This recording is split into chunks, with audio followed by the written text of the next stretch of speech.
নমস্কাৰ এই মুহূৰ্তত অসমৰ প্ৰত্যেকগৰাকী জনসাধাৰণলৈ দিবলৈ লৈছো ডাঙৰ খবৰ তো যিসকল মানুহে ভিডিঅ'টোত ক্লিক কৰিছে অনুগ্ৰহ কৰি ভিডিঅ'টো স্কিপ নকৰি প্ৰথমৰ পৰা শেষলৈ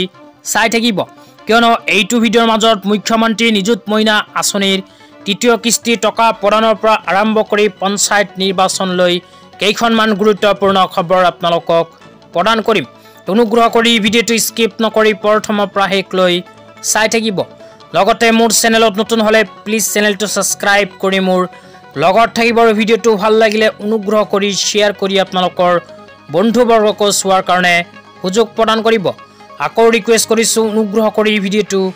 শেয়াৰ কৰি দিয়ক তেতিয়া আপোনালোকক আজি প্ৰথমটো গুৰুত্বপূৰ্ণ আপডেটৰ বিষয়ে বিস্তাৰিত জনাই আছো আজি প্ৰথমটো গুৰুত্বপূৰ্ণ আপডেট হল নিযুত মইনা আঁচনিলৈ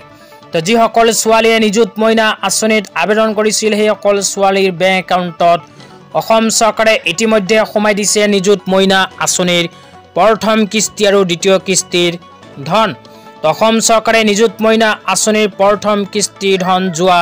6/10/2024 তাৰিখে প্ৰদান কৰিছে তো যিসকল ছোৱালীয়ে নিযুত মইনা আঁচনিৰ প্ৰথম কিস্তি ধন লাভ কৰিছিল সেই সকল ছোৱালীক আকৌ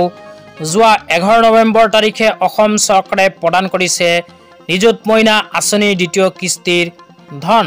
তো তৃতীয় কিস্তিৰ ধন অসম চৰকাৰে কেতিয়া প্ৰদান কৰিব এই বিষয়ত আপোনালোকক বিতংভাৱে জনাইছো অনুগ্ৰহ কৰি ভিডিঅ'টো স্কিপ নকৰি চাই থাকিব তাৰ পিছত ইয়াতে কোৱা অনুযায়ী অসম চৰকাৰে 1,66,684 গৰাকী ছোৱালীৰ বেংক একাউণ্টত নিযুত মইনা আঁচনি টকা প্ৰদান কৰা আৰম্ভ কৰিছে ইয়াৰ বাবে 18.39 কোটি টকা অসম চৰকাৰে প্ৰদান কৰিছে তাৰ পিছত কোৱাইছে the girls student would receive the money in their account on 11th of every month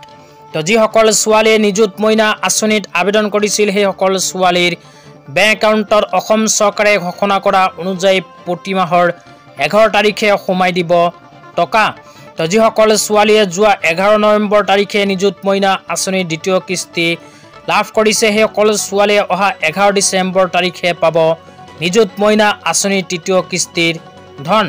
এতিয়া আপোনালোকক আজি দ্বিতীয়টো খুবেই গুৰুত্বপূৰ্ণ আপডেটৰ বিষয়ে বিস্তাৰিত জনাই দিছো তো আপোনালোকে মোবাইল স্ক্ৰীনত চাব পাৰিছে ND24 নিউজ চেনেলৰ ফালৰ পৰা এনেকৈ এখন আপডেট প্ৰদান কৰিছে পঞ্চায়ত নিৰ্বাচনলৈ তো ইয়াতে কি লিখা আছে প্ৰথমে পঢ়ি আপোনালোকক শুনাই দিছো তো ইয়াতে লিখা আছে মাঘ বিহুৰ পূৰ্বে অনুষ্ঠিত হ'ব পঞ্চায়ত নিৰ্বাচন তাৰ পিছত কোৱা হৈছে এতিয়া ড্ৰাফট ৰুল সাজু কৰি থকা হৈছে 15 ডিচেম্বৰৰ পূৰ্বে সম্পূৰ্ণ হ'ব ড্ৰাফট ৰুলৰ কাম ইয়াৰ পিছতে অনুষ্ঠিত হ'ব পঞ্চায়ত নিৰ্বাচন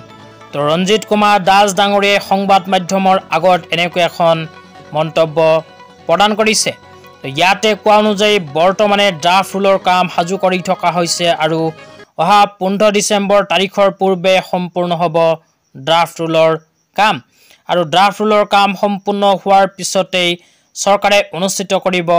পঞ্চায়ত নিৰ্বাচন তো অহা মাঘ বিহুৰ পূৰ্বে অনুষ্ঠিত হ'ব পঞ্চায়ত নিৰ্বাচন তো আজি ইমানেই ভিডিঅ'টো চাই কেনে পালে নিশ্চয় কমেণ্ট কৰি জনাই দিব